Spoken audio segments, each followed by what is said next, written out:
விஷயம் பார்த்தீங்கன்னா பிஹெச்எல்ல last date வந்து 8வது மாதத்தில் கொடுத்துருந்தாங்க.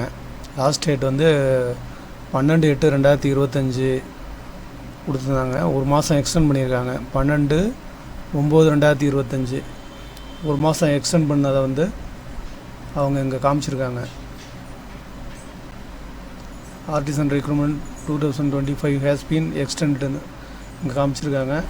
ஆனால் நோட்டிஃபிகேஷனில் பார்த்தீங்கன்னா நோட்டிஃபிகேஷன் வந்து டவுன்லோட் பண்ணி பார்த்தீங்கன்னா 12 ஆகஸ்ட் தான் இருக்குது. இதை பார்த்து ஏமாந்துடாதீங்க. அப்ளை ஆன்லைனில் போய் பார்த்தீங்கன்னா ஒரு மாதம் எக்ஸ்டெண்ட் பண்ணியிருக்காங்க. அப்ளை ஆன்லைனில் உள்ளே போய் பார்த்தீங்கன்னா ஒரு மாதம் எக்ஸ்டெண்ட் பண்ணியிருக்காங்க. ஸோ அவங்க வந்து இந்த மாதத்தில் 12/9 வந்து செகண்ட் வீக் தான் எக்ஸாம் வரும் அப்படின்னு சொல்லியிருந்தாங்க. ஸோ இதை எக்ஸ்டெண்ட் பண்ணதுனால இன்னொரு மாதம் எக்ஸாம் தள்ளி போகிறதுக்கு நிறையா வாய்ப்பு இருக்குது. ஏன்னா இந்த டேட்டில் வாங்கிட்டு உடனே எக்ஸாம் வைக்க முடியாது, அவங்களால ப்ராசஸ் பண்ண முடியாது.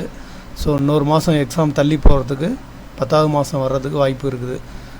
அதனால் படிக்கிறதுக்கு இன்னும் கொஞ்சம் நாள் தள்ளி போகுது. ஸோ கவனமாக உங்களுக்கு ஒரு லக்கு இது. ஸோ அப்ளை பண்ணாதவங்களும் திரும்ப அப்ளை பண்ணிக்கங்க. படிக்காதவங்களுக்கு இன்னும் கொஞ்சம் நாள் தள்ளி போகிறதுனால இன்னும் கொஞ்சம் நல்லா ப்ரிப்பேர் பண்ண முடியும். ஓகே, நன்றி.